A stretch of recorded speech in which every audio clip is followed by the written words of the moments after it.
மகனே மகளே, ஒரு நிமிடம் நில். உன்னை நான் ஏழையாக படைத்தேன் என்று உன்னிடம் யார் சொன்னது? நீ கஷ்டப்பட வேண்டும், வறுமையில் வாட வேண்டும் என்பது என் விருப்பம் என்று உண்மையிலேயே நம்புகிறாயா?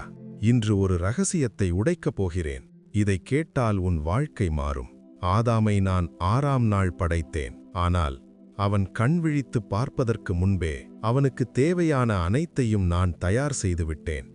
அவன் வெறும் தரையில் பிறக்கவில்லை, பொன்னும் முத்தும் விலையுயர்ந்த கற்களும் நிறைந்த ஏதேன் தோட்டத்தில் பிறந்தான். நான் அவனை படைக்கும் போதே ஒரு ஐஸ்வரியவானாகத்தான் படைத்தேன்.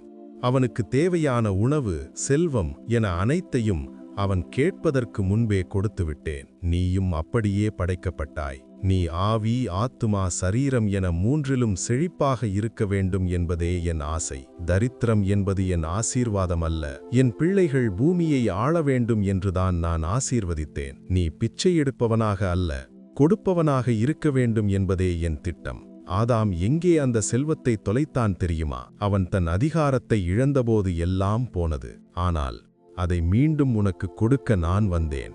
உன் எண்ணங்களை மாற்று. நீ ஒரு பிச்சைக்காரன் அல்ல, ராஜாவின் பிள்ளை.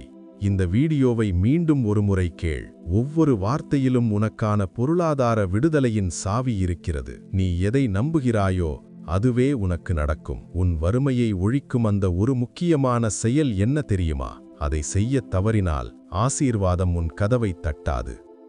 அந்த ரகசியத்தை இப்போதே தெரிந்து கொள்ள செக் பின்ட் காமெண்ட்.